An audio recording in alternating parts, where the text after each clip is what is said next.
Thanks to all my patrons, especially Kevin Butler, for making this happen.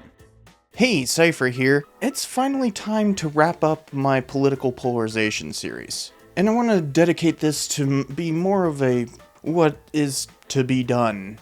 So it's going to be more of an editorial, like a diatribe. There's not going to be much to visualize, there's no script, this is just thinking about what it all means. And one thing I've seen in the comments a few times are people saying, well, you're not offering any solutions, so how come you're even talking? And one, history doesn't have to offer solutions. That's not how history works. It's about discovering the past, the story of us. We have to recognize the problem first, then we can go about fixing it. And this series has been talking about recognizing that problem. And the problem is political polarization itself, right? That's been the theme of this entire series. But something I want to point out is that political polarization is not necessarily a bad thing. We have been, as a country, far more polarized than this, but that was back in the 1850s and 60s, as in the sectional crisis and the Civil War. Obviously, we had a reason to be polarized, and it was a good reason. But here, it's not so much. It's much more superficial. Both parties are very much neoliberal parties. They might have switched in terms of who was conservative and who was liberal, but for the most part, they are both neoliberal. And while the consequences of neoliberalism are certainly spurring on populism, which is, in fact, the great divide, the culture wars and the problems with social media and whatnot are really not necessary things. They aren't doing anything other than polarizing us, for no good reason. It just means to score political points towards pretty much the same ends. But also that whole thing with populism is a signal of what is possibly to come. For we had a very similar chain of events back at the turn of the century. And that's where I think we might want to turn to understand where we can go. Essentially, there needs to be a new progressive age to get us out of the second Gilded Age. Now, when I say progressive, some people are instantly going to be like, well, you've been harping on conservatism too hard here and blah blah blah and all that kind of stuff. But those who say that don't really grasp this entire history. Both sides are not equal here. That is just a stupid argument. No, it's not about that. The entirety of US politics has been shifting towards the right ever since the 1980s. That's why social liberals and social democrats are regularly called socialists, even by themselves. It's almost like we want to prove the Birchers correct about Ike being a secret communist, simply by redefining everyone left of Trump, which is most of the country, into a leftist. History isn't about performing up to your particular politics, it's about understanding them. For as the American Historical Association said back in 1901, actually quoting a British historian, history is past politics and politics present history. There is always going to be politics embedded in history. There's no getting around that. And saying that, oh, you're being too political and all that, means that you simply don't want me to be a historian, which you can piss off. The funny thing is, I was a registered Republican for almost a decade. Yeah. I was a registered Republican from 2006 all the way until 2016. And I didn't actually become a registered Democrat until 2020. So, especially the people saying that, oh, you're being too much of a liberal, it's like, you don't know my political history whatsoever. I used to like to say that I was a conservative amongst liberals and a liberal amongst conservatives. But now I just say that I'm a socialistic libertarian just to be very contradictory. But I also think that there is no way of defining my politics, and trying to put a label on it is foolish to say the least. But after doing all the research for this and everything, I have been coming around to the 1912 platform of Theodore Roosevelt. And I think that it might serve as a good guide to bringing about a new progressive era. But the first thing that a lot of people are going to have to get past is the fact that history is political. Period. If you're saying get politics out of history, you're an idiot. And same goes for journalism, by the way. We need to understand that journalism is not unbiased. And we really need to get past that notion. I ran some Twitter polls that I'll put up here asking about bias in journalism. And you'll notice that Twitter has a fairly liberal bias here. For Fox News absolutely is journalism. You may not like it. It may not be good journalism, but it is journalism. But The Daily Show, on the other hand, I don't know about that. Funny thing is, Twitter is often fairly incorrect in these things, but the most important of these polls is, can political bias or partisanship render someone no longer a journalist? And there's a surprising amount of people who said yes. They are wrong. In fact, this whole idea of objective reporting and that is really new.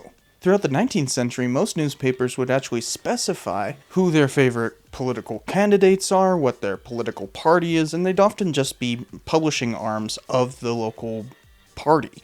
No one saw this as a bad thing, and it often ended up meaning that people were a lot more honest in their journalism.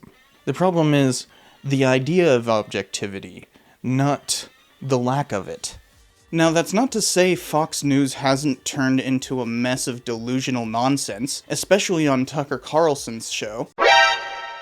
But their constant accusations of media bias cannot land if other parts of the mainstream media would accept that objectivity is an impossible and limiting dream. And yes, Fox is absolutely mainstream media themselves. Just like with history, journalism, it has always been political, and it always will be. Ultimately, evidence drives analysis, which is of course part of the historical method. And we can go back to the turn of the century to see exactly how a rise in journalistic bias led to a particular change, because yellow journalism of the 1890s was basically the worst form of journalism we've seen, and that's while they were literally claiming to be objective, eventually bringing us into a war with Spain in 1898. But the election in 1896 shows a very significant parallel to our own time, because that was when the Populist Party was at its most popular, and that formed the precursor to a progressive era. But the problem with populism is that it's ultimately about vilification. You're trying to take out some establishment, rather than simply reform. And systemic issues require systemic answers. And modern problems require modern solutions. This isn't about saying, these are the good guys and these are the bad guys. Stop thinking about revenge. That's no longer justice, for we are capable of so much better than slaking bloodthirst. An eye for an eye makes the whole world blind. No, that is populism. We need to move on to progressivism. Bully! So how can we currently unify around such an idea? Well, I think there's actually a really easy answer. Going after big tech. Just like when Teddy Roosevelt came to power, he went after big trusts. Big tech is essentially the same place right now. They hold monopolies of power, and it's going to take new progressive legislation in order to handle it. You might remember a little while back that I actually managed to get Trust Bust Google as a hashtag trending on Twitter for a day. And that was no accident, because that same week, Google was facing a trust bust lawsuit. But the problem is we need new and different legislation from the Sherman Antitrust Act and the Federal Trade Commission. Big tech is a whole different can of worms, and they control our entire means of communication. So by creating new legislation in order to regulate big tech would be the first step towards creating a progressive era. And then we can look back at Teddy Roosevelt's failed try at the presidency in 1912. For in 1994, there was the contract with America, but in 1912, there was the contract with the people. And I think we can look back at the 1912 Progressive Party platform and see ways of updating it for current times. And one of its major planks was strengthening the Sherman Antitrust Act. Obviously today we can go after big tech. There was the equal suffrage plank, which was basically for women's rights, but here we can update that to passing the Equal Rights Amendment. Then there was the plank saying that they were in favor of social and industrial justice. Oh no, Teddy Roosevelt was a social justice warrior. Oh no. I always wondered why he dyed his hair purple. But to update this plank, it would be to have some sort of inclusive welfare program, the likes we haven't seen since Johnson in the 1960s, and was eventually dismantled by neoliberalism. Teddy Roosevelt also called for a national health service in 1912, which is something we still need today. Then there's the conservation plank, which of course would be dealing with global warming. The infrastructure plank is having to do with like new construction and that. This could be used to build more walkable cities, better public transit systems, and competing cable lines for internet. Imagine if you had the possibility of 3 different internet cable providers who had to compete for your dollar. Then there's the plank saying, secure to the able-bodied immigrant and his native fellow workers a larger share of American opportunity. This is essentially trying to make better conditions for migrant labor, and make it so that they can more easily travel in and out of the country, while simultaneously also raising the minimum wage. Teddy here actually calls for a living wage, long before we'd ever actually pass a minimum wage. And there's so much more, so I'll leave a link in the description for you to read. Now some may ask, how are we going to pay for all this? Well, that's simple. We've been lowering taxes for decades. Our most prosperous years as a nation, as in the golden age of capitalism, actually had the highest income and corporate tax rates. If people truly pine for the 1950s, let the rich pay what they did back then. Wealth inequality has only worsened as we've lowered taxes, to the point of having over 600 billionaires today. Taxing the rich goes hand in hand with progressive policies. But there's a greater goal to this entire 1912 Progressive Party platform, and that's government reform overall. And that's a goal that we all could really benefit from, but how does that look like? Well, I say trying to destroy the two-party system itself. Systemic problems require systemic solutions. And I think the first target of such a systemic reform would be the Electoral College. We either need to get rid of it altogether and bring about popular vote, or we need to fix it in some significant way. For we've had an increasing amount of gaming that system. The presidents to win the Electoral College and not the popular vote were John Quincy Adams, Rutherford B. Hayes, Benjamin Harrison, George W. Bush, and Donald Trump. The Republicans overall for the last 20 or 30 years have been losing popularity. It's only through gerrymandering and the Electoral College that they're able to maintain so much power. And in terms of the Electoral College, part of the biggest problem is that most states are winner-take-all. There's only 2 states that allocate Electoral College votes by popularity, and that's Maine and Nebraska. Otherwise, these winner-take-all states basically silence any kind of opposition. Even California, the most blue state of them all, is actually very purple when you look at it. But the biggest problem with this Electoral College system is that it prioritizes rural votes. And why should people living in rural states have more power than people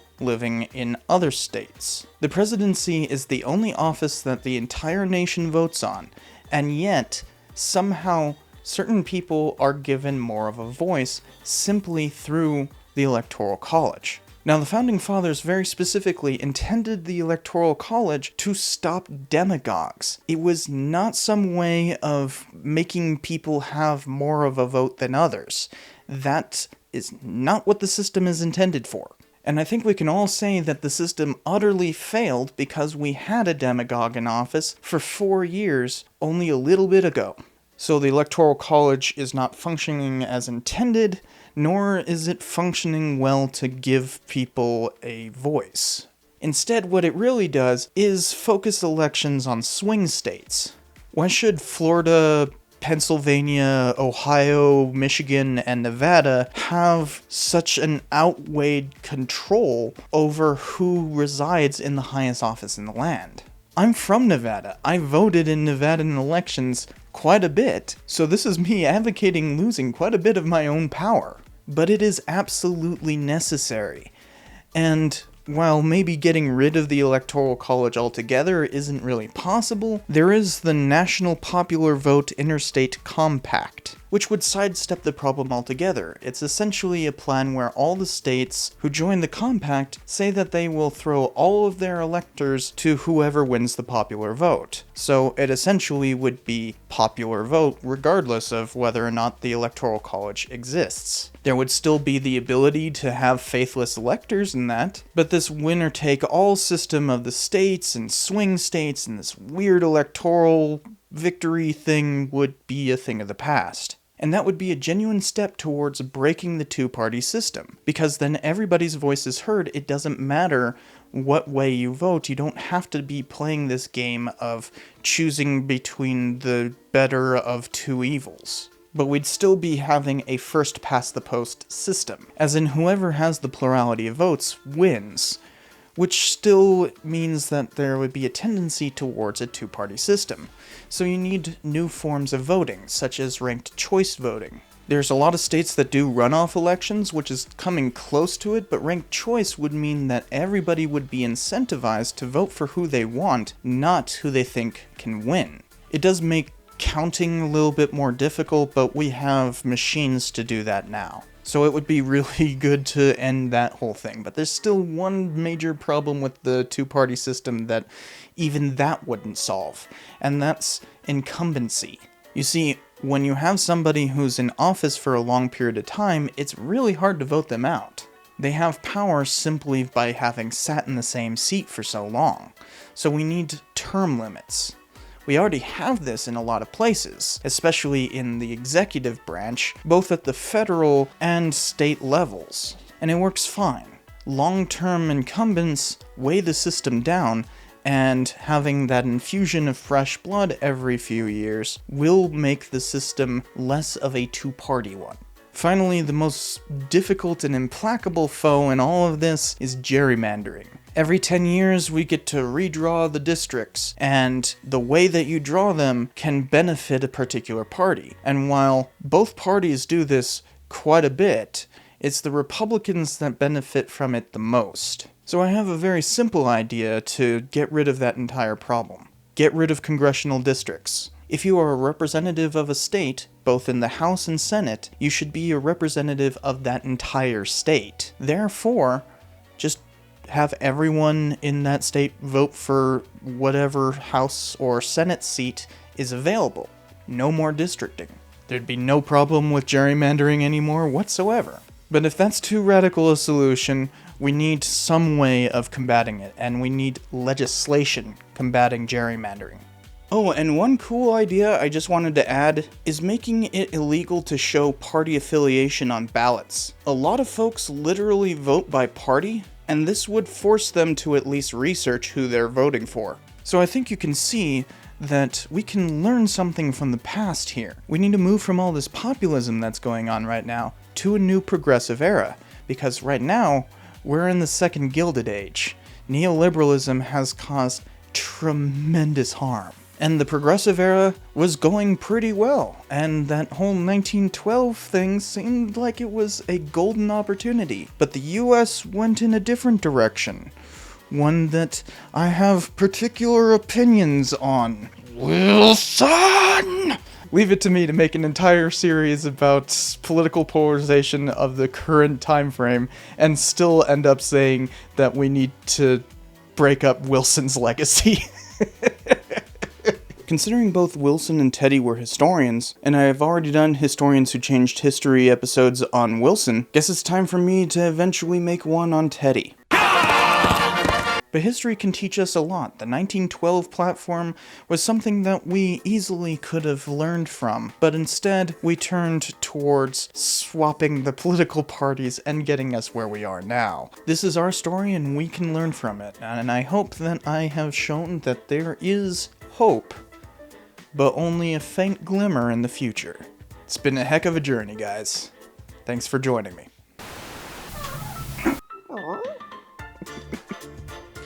Hey there, boy. Say hello to everyone. Thank you.